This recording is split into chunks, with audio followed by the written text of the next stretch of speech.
Earth.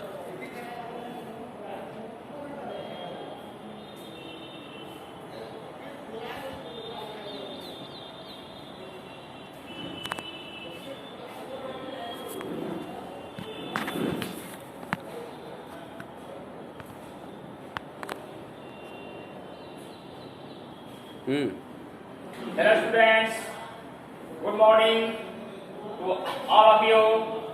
Now I am going to teach you civics class 8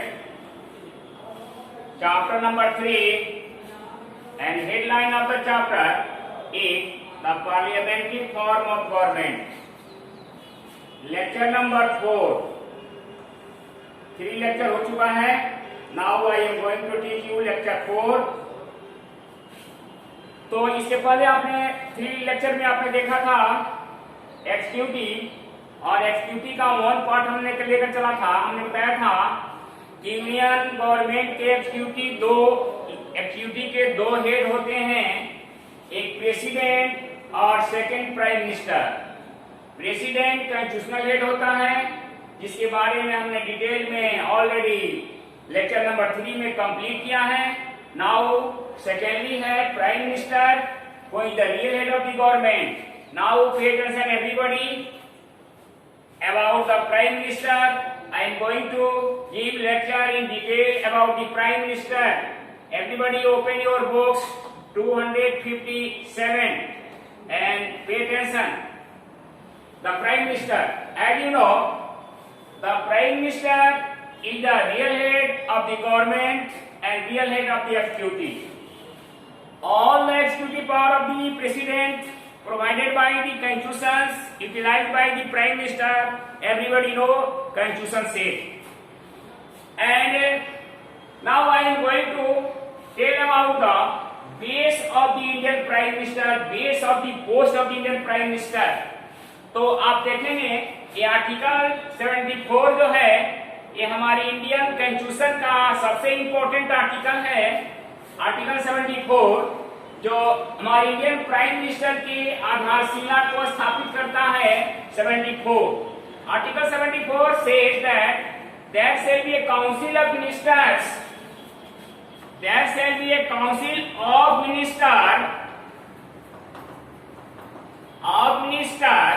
with the prime minister to add and advise in the functions of the president, in the functions of the president. अर्थात president के कार्य संपादन में article 74 के अनुसार एक संघीय मंत्री परिषद होगी, और उस मंत्री परिषद में प्रधानमंत्री होंगे राष्ट्रपति को सहायता और सलाह देने के लिए. अकॉर्डिंग टू आर्टिकल 75, आप देखेंगे 75 आर्टिकल क्या कहता है.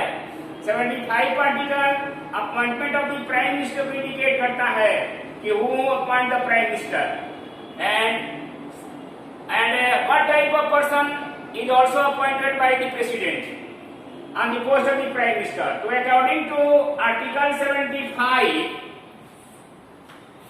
the president of India shall appoint the prime minister and the other ministers with the advice of the prime minister. यानी हमारे भारतीय संविधान की आर्टिकल 75 कहता है कि इंडियन प्रेसिडेंट प्राइम मिनिस्टर की नियुक्ति करेंगे, और प्राइम मिनिस्टर की सलाह से अदर मिनिस्टर्स की भी नियुक्ति करेंगे, उनकी सलाह से, उनकी एडवाइस से करेंगे. और एडवाइस लेना मस्ट है, क्योंकि आप देखेंगे ग्रामेटिकली प्रेसिडेंट के साथ शैल का प्रयोग हुआ है. जो president third person singular number है, जब थर्ड पर्सन सिंगुलर नंबर के साथ शैल का प्रयोग होता है तो मस्ट हो जाता है, उसका मीनिंग मस्ट हो जाता है. इसलिए prime minister must take advice and the other in the appointment of the other minister with the prime minister. Other minister की अपॉइंटमेंट करने में प्राइम मिनिस्टर की सलाह लेना मस्ट है. नाउ आप देखेंगे कि प्राइम मिनिस्टर क्या प्रेसिडेंट अपनी इच्छा अनुसार किसी व्यक्ति को प्राइम मिनिस्टर पोस्ट पर अपॉइंट कर सकता है, राइट करता है, क्वेश्चन राइट होता है? तो इसके आंसर स्वरूप यह कहा जा सकता है नहीं, it is impossible according to desire of the prime president, prime minister is not appointed. President के डिजायर के अनुसार प्राइम मिनिस्टर नहीं अपॉइंट किए जा सकते हैं, क्योंकि यह संविधान कहता है कि प्रेसिडेंट ऐसे पर्सन को प्राइम मिनिस्टर पोस्ट के लिए अपॉइंट करेंगे जो लोकसभा के मेजोरिटी दल का लीडर होता है। Such person is appointed on the post of prime minister by the president who is the leader of the majority party in the Lok Sabha. Lok Sabha के इलेक्शन के बाद जिस पार्टी को मेजोरिटी मिलती है उसके लीडर को ही प्राइम मिनिस्टर बनाया जा सकता है, यह प्रोविजन संविधान का है। Understand it? The prime minister selects the members of the council of ministers for the appointment by the president। आप जानते हैं कि मेजोरिटी लीडर को प्राइम मिनिस्टर जब पोस्ट मिल जाता है तो उसके बाद प्राइम मिनिस्टर की सलाह से अदर मिनिस्टर की अपॉइंटमेंट प्रेसिडेंट करता है, अर्थात प्राइम मिनिस्टर अपने शपथ ग्रहण करने के बाद नहीं काउंसिल ऑफ मिनिस्टर के लिस्ट को सिलेक्ट करता है और प्रेसिडेंट को हैंड ओवर करता है, और प्रेसिडेंट ऐसे मेंबर को जो राष्ट्र प्रधानमंत्री द्वारा दिया गया लिस्ट है वैसे लोगों को कॉल करके शपथ ग्रहण दिलाते हैं। नेक्स्ट है the prime minister is more powerful, he allocate portfolio to the ministers. Prime minister अपने जितने भी मंत्री होते हैं सबको विभागों का बंटवारा करते हैं। He presides over the meeting of the council of minister। उन्हीं के नेतृत्व में मंत्री परिषद की, संघीय मंत्री परिषद की बैठक बुलाई जाती है और वे संघीय मंत्री परिषद की बैठक का प्रिजाइडिंग करते हैं, अर्थात सभापतित्व करते हैं। The prime minister is the chairperson of the NITI Aayog. पहले योजना आयोग थी, अब नीति आयोग हो गया है। नीति आयोग का चेयर सीट प्राइम मिनिस्टर होते हैं, चेयरमैन प्राइम मिनिस्टर होते हैं। He acts as the link between the president and the council of minister। मंत्री परिषद और राष्ट्रपति के बीच में वे कड़ी का काम करते हैं, दोनों को जोड़ने का काम करते हैं। The prime minister is also communicates the president about the all decision of the council of ministers। जो संघीय मंत्री परिषद कोई भी डिसीजन लेती है पॉलिसी संबंधी सारे डिसीजन से नहीं प्रधानमंत्री राष्ट्रपति को अवगत कराते हैं। The prime minister determines the national policy. Prime minister national policy को डिटरमाइन करते हैं, निर्धारित करते हैं। He is also called the Brahma Vishnu and Mahesh of each council of minister. Indian prime minister अपने काउंसिल ऑफ मिनिस्टर के संघीय मंत्री परिषद के लिए ब्रह्मा विष्णु और महेश के रूप में माने जाते हैं। क्यों भाई? ब्रह्मा का काम है सृष्टि करना, विष्णु का काम है पालन करना, सृष्टि का पालन करना, और महेश का काम है संहार करना। तो ये तीनों काम हमारे प्राइम मिनिस्टर अपने काउंसिल ऑफ मिनिस्टर में तीनों रोल अदा करते हैं। सबसे पहले मंत्रियों को चयन करते हैं, सेलेक्ट करते हैं, तो उनका सृष्टि हो जाती है, ब्रह्मा के रूप में हो जाते हैं। And prime minister is as the Brahma select the member of the minister, then he also नहीं divided the portfolio among the minister, that is called Vishnu.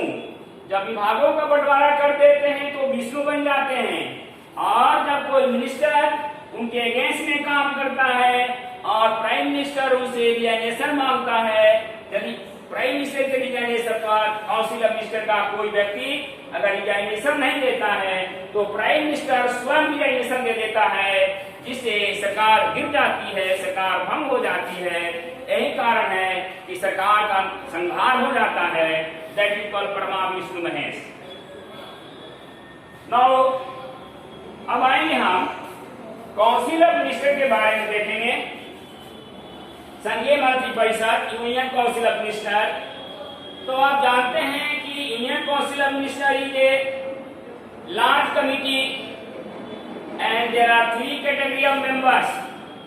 The Indian Council of Ministers consisted of three category of ministers. First में है cabinet rank ministers, second है state rank minister और third है deputy rank minister. तीन category के ministers council of minister में होते हैं। सबसे जो मेन जो होता है वे कैबिनेट रैंक के मिनिस्टर होते हैं। काफी इनके पास पावर होता है और उनको हेल्प करने के लिए स्टेट मिनिस्टर बहाल किए जाते हैं जो उनके कार्य संपादन में सहायता करते हैं और डिप्टी मिनिस्टर भी उसी तरह से सहायक के रूप में काम करते हैं। तो सबसे मोस्ट पावरफुल जो मिनिस्टर होते हैं कैबिनेट रैंक के मिनिस्टर होते हैं, ठीक है ना। तो prime minister and the council of minister work as the team of the principal of the collective responsibility. Prime minister और उनकी मंत्री परिषद के सदस्य कलेक्टिव रूप से काम करते हैं, सामूहिक उत्तरदायित्व के रूप में काम करते हैं, एक टीम के रूप में। जिस तरह से किसी स्पोर्ट्स का गेम का टीम सामूहिक रूप से काम करता है, जीतने और हारने के लिए सामूहिक रूप से उत्तरदायित्व होता है, उस तरह सरकार के अंदर प्राइम मिनिस्टर और उनके काउंसिल ऑफ मिनिस्टर के सारे लोग एक टीम के रूप में सामूहिक उत्तरदायित्व के आधार पर अपने वर्क को संपन्न करते हैं। Understand it? The executive work through the different department of the government. कार्यपालिका के अंदर जो प्राइम मिनिस्टर जितने मिनिस्टर के डिपार्टमेंट को डिवाइड कर देते हैं, बांट देते हैं, तो डिफरेंट डिपार्टमेंट के रूप में एक्जीक्यूटिव काम करती है। As for example defence department, finance department, home ministry department, industry department, railway department, agriculture department में इतने डिपार्टमेंट इंपॉर्टेंट डिपार्टमेंट होते हैं जो सामूहिक रूप से काम करते हैं और एक कार्यपालिका कहलाते हैं। बस ये समाप्त हो गया chapter. This chapter is ended. Rest chapter next week.